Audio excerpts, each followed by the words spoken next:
보이스피싱 피해로 힘든 날을 보냈던 분을 만났습니다. 몇 년 전에 남편 사업 실패로 월급이 안 들어오니까 이제 카드론도 빼서 쓰고 카드 현금 서비스도 빼서 쓰고 이제 막혀버린 거죠. 한계가 있어요, 돈이. 6년 전 들어오는 돈은 없고 나가야 할 돈은 산더미. 궁지에 몰린 상황이었습니다. 대출이 네, 안 될까요? 네, 알겠습니다. 급한 마음에 제2금융권까지 문의해보지만 대출이 가능한 곳은 단 한 군데도 없었습니다. 그러고 있는 찰나에 캐피탈이라고 전화가 왔는데 갑자기 대출을 해주겠다는 거예요. 아, 고객님 저희는 신용점수 어지간하면 가능하거든요. 저희가 정보 조회 한번 해볼 건데 시도 한번 해보시겠어요? 근데 이 고객님 정보를 보니까 이 1,500만 원 지금 대출이 있으시네요. 이 대출금 1,500만 원 갚으면 저희가 5천만 원까지 가능한데. 5천만 원이요? 반가운 거죠. 대출 신청한 곳에서 전화가 온 거는 없었으니까 다 안 된다고 했는데 전화가 온 거 자체는 해준다는 얘기잖아요. 그래서 희망을 갖고 네 이랬더니 이제 거기서부터 이제 진행이 된 거죠. 저희가 일단 보내드릴 링크로 앱 하나 다운받으시고요. 그리고 1,500만 원 대출 갚으시면은 오늘 오후 4시까지 5천만 원 입금되실 겁니다. 요청대로 급하게 앱을 설치하고 제가 조금 급해서 그러니까 한 200만 불러주면 어떻게 돈 100만 원 당장 대출금을 갚아야 한다는 말에 가족, 지인 가릴 것 없이 여기저기 도움을 구해봅니다. 어떻게 안 될까? 보냈더니만 4시에 입금해드릴게요 그랬더니 4시에 입금이 안 되는 거예요. 5시가 돼도 연락이 없어서 전화를 했더니만 지금 가신 번호는 없는 번호입니다.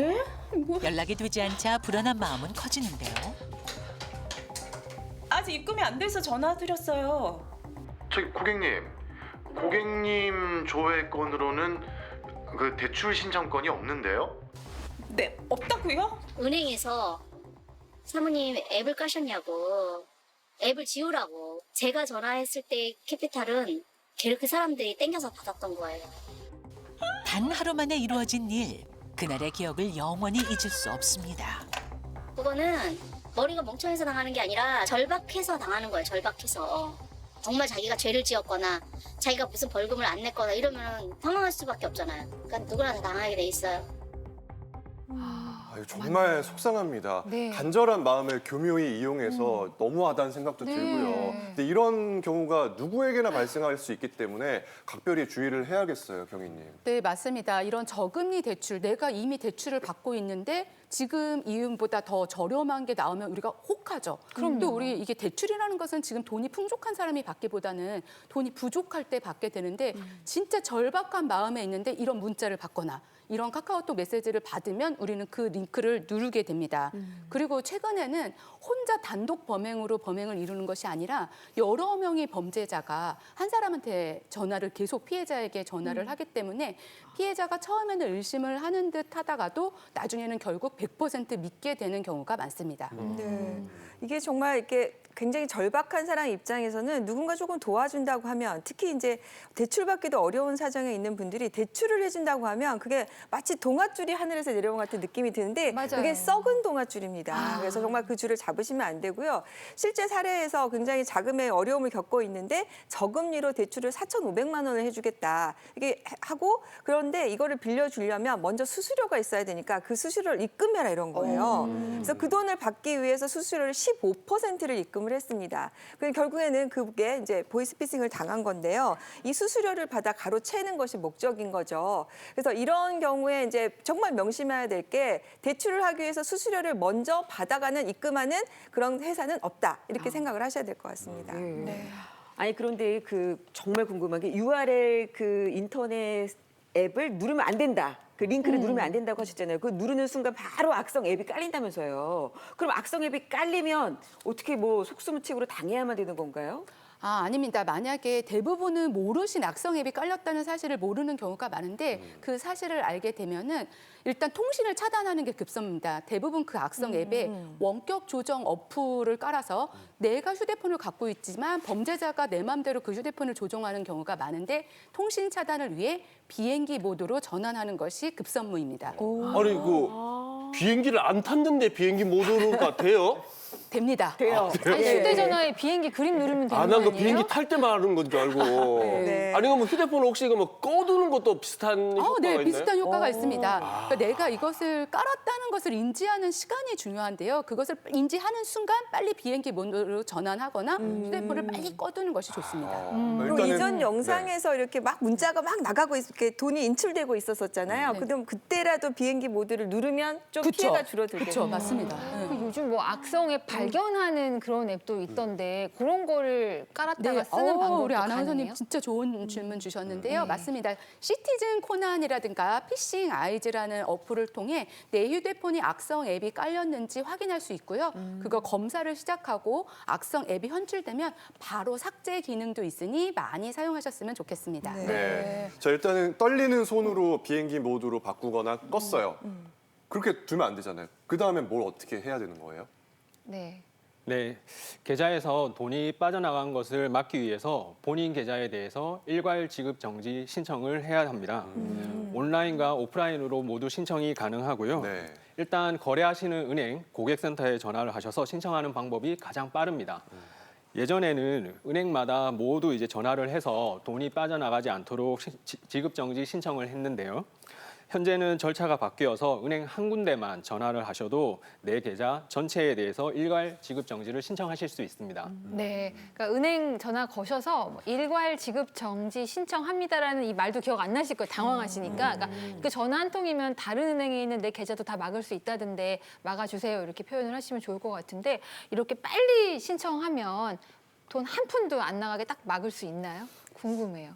네, 죄송하지만 범죄자들이 굉장히 민첩하게 움직이고 이게 조직적으로 움직이기 때문에 굉장히 한 사람이 모든 일을 하는 게 아니라 한 사람이 누구를 설득해서 또 링크를 걸면 또 다른 사람이 바로 투입돼서 하기 때문에 대부분 금융감독원 통계에 의하면 70%가 피해를 당한 것으로 통계되고 있습니다. 네. 근데 이게 사용이 익숙지 않은 분들은 30분 안에 그런 것들을 조치하기에는 당황할 수 있거든요. 못할 수 있어요. 아까 보니까 화면 보니까 내 뜻대로 움직이지 않고 화면이 막 바뀌더라고요. 이럴 때는 어떻게 하면 좋을까요? 네, 그럴 때 사실 주변에 누군가가 있으면 주변 사람의 도움을 받는 것이 좋은데요. 내 전화기가 아닌 다른 사람의 전화기를 빌려서 112로 바로 신고를 주시거나 집 근처가 파출소 앞이라든가 아니면 경찰서 근처면 경찰서로 달려가셔서 내 휴대폰이 안 된다라고 도움을 요청하시면 될 것 같습니다. 궁금한 게 몇 분 안에 이런 걸 빨리 해야 그나마 좀 피해를 덜 봐요? 뭐 골든타임 같은 게 혹시 있나요? 저희가 골든타임을 보통 30분 이내로 보고 있습니다. 30분 이내에 내 휴대폰이 조금 이상하다 싶으면 그때 바로 112로 신고하는데 또 이때에 내 휴대폰으로 112를 거시면 범죄자가 받을 경우가 있기 때문에 반드시 다른 전화, 뭐 공중전화라든가 아니면은 지나가다가 다른 사람의 휴대폰을 빌려서라도 112로 신고를 하셔야 됩니다. 네. 아니 근데 제 주변에도 이 휴대폰이 좀 이상해가지고 막 이렇게 껐다 켰다 하고 이랬는데 결국 휴대폰이 약간 좀비폰이 됐다고 하더라고요. 지금 걔도 거의 좀비처럼 와 이러고 살고 있거든요. 어떻게 해야 됩니까? 네, 지금 얘기 들어보니까 아마 그 친구 폰에는 원격 조정 어플이 깔렸을 가능성이 많거든요. 내가 휴대폰을 사용하지 않는데 휴대폰 배터리가 평소보다 빨리 닳고 있어요. 그거는 나는 모르는 사이 내 범죄자가 내 휴대폰을 사용하고 있다는 증거이기도 하고요. 혹은 나도 모르는 사이 누군가하고 상담을 하면서 내 신분증을 보낸다거나 내 계좌 정보를 유출한다거나 혹은 비밀번호까지 말하시는 분들이 있어서 내 휴대폰을 이용해서 대출 신청을 한다거나 새로운 휴대폰을 개통해서 그 휴대폰으로 인증번호를 받는 거나 하는 경우도 많이 발생하고 있습니다. 놀랍네요. 이게 남일 같지만 사실 우리 주변에 흔하게 발생하는 일이거든요. 네. 변호사님 같은 경우는 또 이런 사례를 많이 접하셨을 것 같아요. 네, 실제 남성분이 이제 제 얘기를 한번 잘 들어보셔야 될 것 같아요. 그러니까 페이를 통해서 몇백만 원이 결제됐다 이렇게 왔고 말씀하신 것처럼 파란 이렇게 링크가 온 거예요. 네. 그래서 요거는 이제 누르면 안 되니까 이건 아니겠다 생각을 하고 이제 다시 전화를 했습니다. 그런데 그 전화 상담원이 이 결제된 거를 제가 취소를 해줄 테니까 다시 문자를 보내겠다 하면서 다시 링크가 온 거예요. 그러니까 이 사람하고 통화가 되고 그다음에 링크를 받으니까 이 문자는 안전하다고 생각을 한 거죠. 그래서 이걸 눌렀는데 강수강발이 된 겁니다. 네. 강수강발이 뭐냐면요. 네. 그 앱을 까는 순간에 강제로 수신이 되고 강제로 발신이 되는 그런 악성 앱이라고 하네요. 저는 또 강수 강발해가지고 새로 나온 뭐 사자성어가 그러니까요. 있더니 저도 처음 배웠습니다. 이거 잘 기억해야겠네요. 그럼 강수강발이 되면 경위님 어떻게 되는 거예요, 내 휴대전화가? 네, 강제 수신, 강제 발신인데요. 내 네. 휴대폰에 전화 가로치기 어플이 깔렸다고 생각하면 됩니다. 내가 경찰에 신고를 하기 위해 112 버튼을 눌러서 전화를 하지만 범죄자의 화면에는 경찰청 112라고 뜹니다. 그럼 범죄자가 전화를 받으면서 네, 여기는 경찰청 누구입니다라고 받는 거고 혹은 범죄자 쪽에서 그 피해자에게 전화를 걸을 때 만약에 금융감독원인 것처럼 전화를 하고 싶으면 그 피해자 휴대폰에 현출되는 번호는 금융감독원 대표 번호가 현출되는 겁니다. 어머 세상에. 네, 그러니까 속을 수밖에 없습니다. 그러네요. 네. 양 변호사님, 이 네. 60대 남성분 그래서 어떻게 해야 됐나요? 실제로 이분은 이제 문자 이런 분이 계셨어요. 금감원이나 검찰이라고 해서 번호가 뜨니까 전화를 받은 거예요. 네. 근데 검사가 전화 오더니 당신 계좌가 범죄에 이용됐다. 그래서 내가 당신을 도와줄 테니까 일단 이 돈을 입금을 해라. 이렇게 얘기를 한 겁니다. 근데 사실은 검사가 범인을 잡아주겠다. 이러면서 계좌로 입금을 하라고 하니까 그 순간에 내가 범죄에 악용되는 걸 막기 위해서 도움을 받아야 된다 절박함이 들잖아요.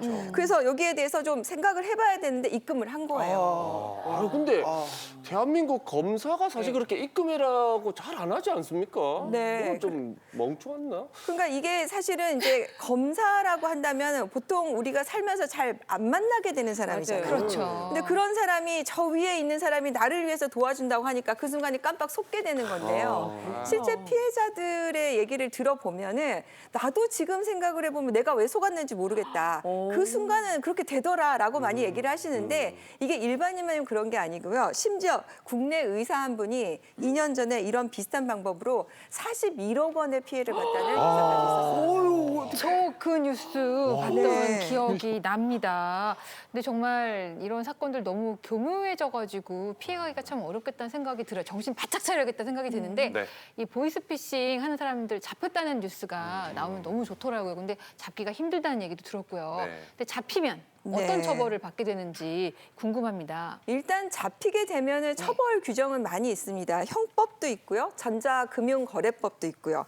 전기통신사업법을 통해서 처벌을 받을 수 있는데요. 이제 죄는 사기, 횡령으로 처벌이 되는 거고요. 피해 금액에 따라서 이제 그 형이 높아질 수 있지만 기본적으로 5년 이하의 징역, 1,500만 원 이하 벌금에 처할 수 있고 피해 금액이 클 경우에는 이제 특경법이 적용이 돼요. 이게 이제 특정경제범죄 가중처벌 등에 관한 법률인데요. 이럴 경우에는 형이 이제 훨씬 올라가기 때문에 최대 무기징역까지 가능하긴 합니다. 네.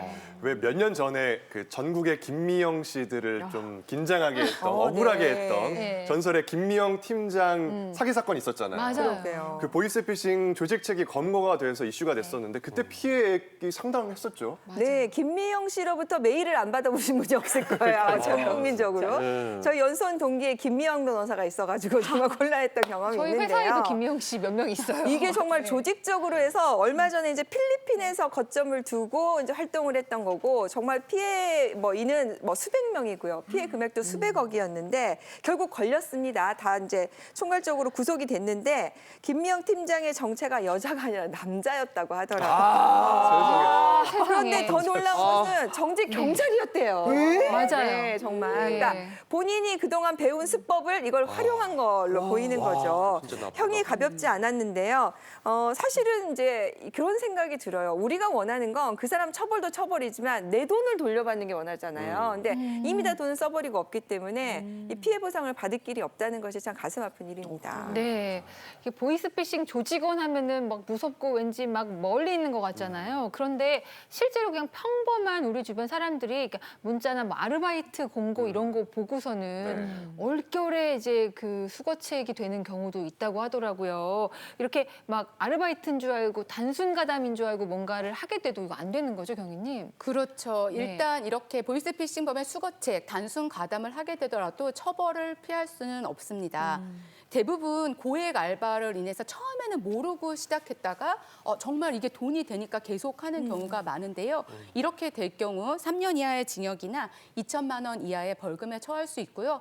아무리 돈을 많이 주더라도 이런 건 절대 하시면 안 됩니다. 네, 저도 좀 소개드릴 사례가 있는데요. 네. 실제로 이제 제가 상담한 사례인데 지금 말씀하신 것처럼 고액 알바다 하면은 그래도 내가 범죄에 이용되는 거 아닌가 의심을 할 수가 있는데 제가 상담했던 사례는 그럼 뭐 사례는 없었어요. 다만 이 계좌로 입금할 테니 그 돈을 다시 누군가에 입금해달라고 하면서 수차례 부탁을 받은 거예요. 근데 이게 약간 남녀 관계나 이런 관계를 썸 타는 관계를 이용을 해서 부탁을 하면 참 거절하기가 어렵단 말이에요. 그래서 젊은 친구들 조심하셔야 됩니다. 내 계좌를 누가 사용하겠다고 했을 경우에 이거 반드시 범죄에 이용될 수 있고 내가 공범이 될 수 있고 처벌받을 수 있으시니까요. 절대 빌려주시면 안 됩니다.